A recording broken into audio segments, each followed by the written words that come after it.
So, friends, last week we discussed sin. This week we're going to focus on repentance. What is repentance? Because as the Church of Jesus Christ, we confess its belief in the repentance to God. We as a church, we acknowledge that we have to repent and turn to God to be saved from our sins. Because repentance is not to a church. I don't repent to a church or even to an organization. This is not what we do. Or even to a religion or to a priest or whoever. My sins is confessed to God. This is to who we confess our sins. Jesus Christ died for our sins on the cross, not the church. An organization did not die for our sins and took our sins upon them. It was Jesus Christ. So let it be known that in the first instance, repentance is focused on God. And so the importance of repentance is very important because it has prominence in Scripture. Did you know that after Jesus rose from the dead, he said, he opened their understanding the day that Jesus rose from the dead. He appeared to his apostles that evening and listened to what he said. Now everything is now said and done. I mean, Jesus was crucified. Jesus died for their sins. Jesus rose from the dead. Jesus is alive. For the first time that evening, his apostles on the first day of the week, that Sunday evening, came together. And the Bible says, and he opened their understanding that they might comprehend the scriptures. And he said to them, thus it is written, and thus it was necessary for the church to suffer and to rise from the dead the third day, and that repentance and remissions of sin should be preached in his name to all nations, beginning at Jerusalem. Did you hear that? What will be their message? Go into all the world, start from Jerusalem, start in Jerusalem and preach. Preach what? That the Christ has suffered and died and rose from the dead. And that repentance and remission of sin should be preached in his name. So I can preach that in the name of Jesus, repentance must take place. I can preach in the name of Jesus, there's remission of your sins, forgiveness of your sins. In no other name. That's what Jesus said. Preach in my name. Confess that in my name there will be repentance and remission of sin. So he commands his church to preach repentance and remission of sin. It should be preached to all nations, all people, all living human beings in all the world. In his name, there's forgiveness of sins. And that's what Peter insisted on the day of Pentecost. You will remember when the Holy Spirit was poured out on the day of Pentecost in Acts chapter 2, Peter stood up and he preached, and that is that. And they said, what shall we do that we can receive this gift? And Peter says, repent of your sins and be baptized, and your sins will be forgiven. So he insists. Even Paul, later on, years later, in Acts chapter 17, he would insist that all men everywhere should repent. And repentance is toward God. I ask God to forgive. I turn to him, to God, in repentance with faith in his Son, Jesus Christ. So I come to God the Father, believing, having faith in his Son who died in my place. This is how God should be approached. So because God has never changed, his condition for entrance into his kingdom has never changed. There's only one way to come into the kingdom of God, and that's through the narrow gate. And there's only one way to enter through the narrow gate, and that is a gate of repentance and faith in Jesus Christ. And Acts chapter 4, verse 12 is very clear. There's only one name given under heaven by which man shall be saved. There's only one name, the name of Jesus Christ. And there's only one religion that you can truly be saved, and that's a Christian religion. And people would say, but how can you make it an absolute only for for your Christian faith? And our answer is, all other religions, all their leaders were all sinners, and they all died. But Jesus Christ had no sin. It's the only faith in the world, only religion, where the one that started it has never sinned in any way. So our religion is based on the one that never sinned, Jesus Christ. And he took our sins on him, but he had no sin of his own. And by the way, every leader of every other religion died, and their bodies is in the grave. But Jesus' grave is empty because God accepted his sacrifice on the cross. That's why he rose him from the dead. That's why Romans chapter 8 says, if the spirit of him who rose Jesus Christ from the dead dwells in you, he will make your body to be alive one day, give you a resurrected body. That's why God rose Jesus from the dead, because he accepted his sacrifice on the cross. So as we speak about the nature of repentance, the word repentance has a dual, a two-sided concept in the Bible. And it is clearly brought out in the English language. But in the Afrikaans Bible, we don't see it so clearly, because the Bible says, bekeer julle, which means repent or become converted. But it's very interesting that whereas the same word bekeer in Afrikaans, our native language, is given as repentance, what we do see is the two major elements of a true repentance. We see very, very clear in Acts chapter 3 verse 19, where it says, repent ye and be converted. Die Afrikaans says, bekeer jou en kom tot inkeer. Repent thee, bekeer jou, and be converted. Ne? En kom tot inkeer. So that your sins may be blotted. Repent ye therefore. And the word repent comes from the Greek word metamoneo. And metamoneo means a change of mind regarding sin and the things of the Lord. To be saved, I must first realize I'm a sinner. You can't be saved if you don't realize you're a sinner. You have to acknowledge. You have to come to the understanding, I have sin of my own and I need God's forgiveness. So it means a total change of mind or insight or point of view. In other words, my convictions must change. I come to the Lord realizing I can't go to heaven on my own works. I can't go to heaven because I've done good deeds. So my conviction, my attitude must change, where my life must change.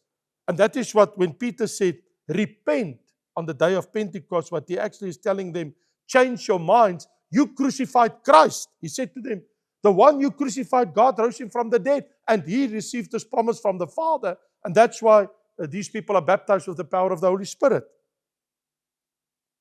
By a change of mind, we do not mean a change of opinion. You know, like some people will say, oh, it's in a few days it's New Year, and in a New Year, I'm not going to booze anymore. No more alcohol for me, or I'm not going to do that anymore. I'm going to change my life. That is a change of opinion. The Bible talks of a change of mind is where you realize you're a sinner. When you've done wrong and you're on the wrong side of God. So true repentance is a change of mind which will lead to a change of action. Repent, change of mind, and be converted. And the word that we will find, be converted, epistrepho. Because epistrepho in our Bible, that say, en bekeer julle. Kom tot inkeer. Come to repentance, en bekeer julle. In other words, turn around. Because epistrepho in the original language means to turn around, a change in lifestyle, away from my sinful ways. I turn to God. So the moment I realize I'm a sinner, that's the first part, and I turn to God, then that is a true repentance now. True repentance can now happen, because now I realize I've sinned against God and I'm turning to God for his forgiveness. So conversion concerns a change of mind and a change of the will, because I'm turning willfully around to God. So, the perfect classical portion ever in your Bible is Luke chapter 15, the story, the parable of the prodigal son. You will remember that very well. I would like just to share a few thoughts on that with you, because then you will understand it perfectly. Let me explain it this way. So it says that you know the story of the prodigal son, what he did wrong. Eventually he took all his things, told his father, I wanted, go to another land, wasted everything. And he sat there with the swine, the pigs in the field. And it says he would gladly fill his stomach with what the swine had to eat. And then it says, verse 17, but when he came to himself, what does that mean? The Afrikaans says, hy het tot homself gekom. When he came to himself, in other words, he came to his senses, he came to the realization. He says, how many of my father's hired servants have bread enough to spare, and I perish of hunger? What am I doing here? How did I come that I'm in this situation? And then he says, verse 18, I will arise and I will go to my father. I'm not going to stay here.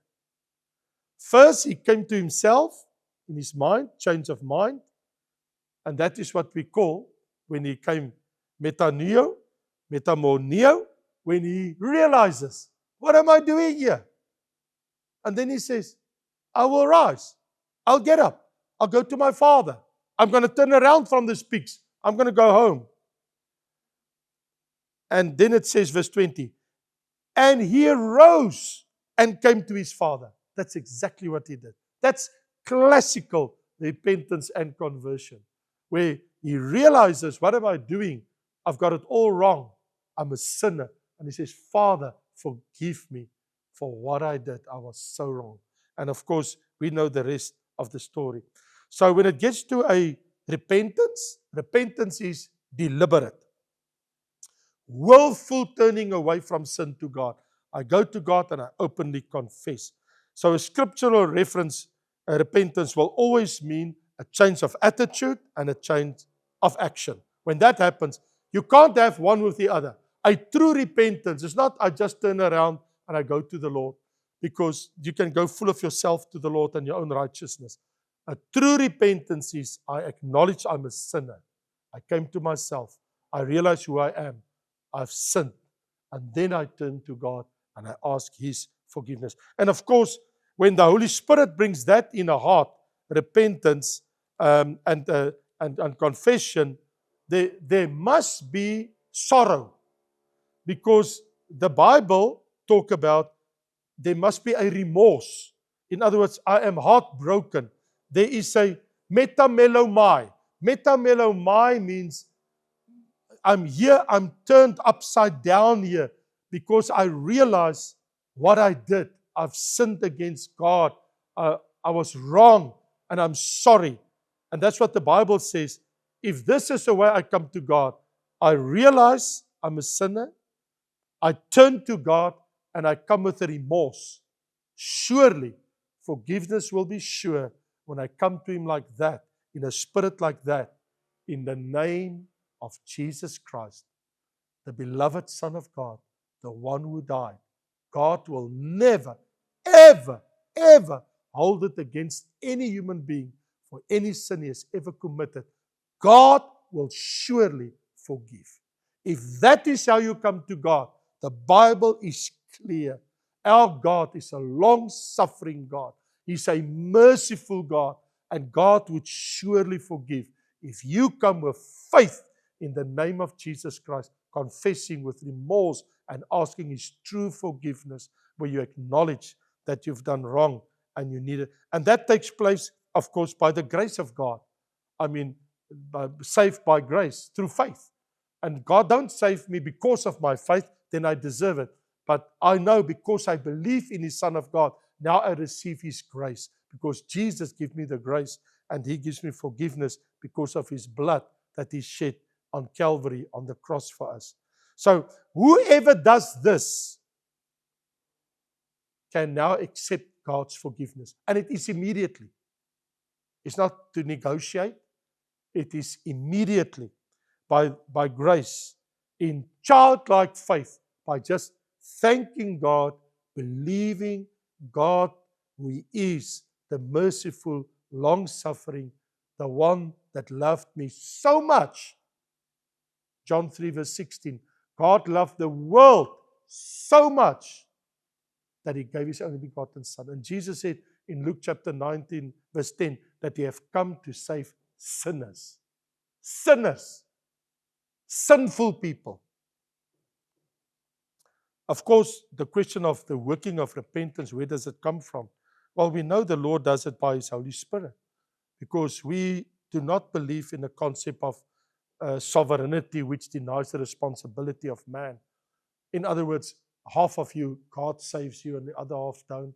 God has predetermined you not to save, and God has predetermined to save you. No. I mean, just look in the book of Luke, when the rich man came to Jesus, and he says, what shall I do that shall have eternal life? Jesus challenged him in a few things, and eventually Jesus told him what he should do. And the Bible says, and he became very heartbroken and heartsore, and he turned away and he left. He never did what Jesus told him to do. He turned away.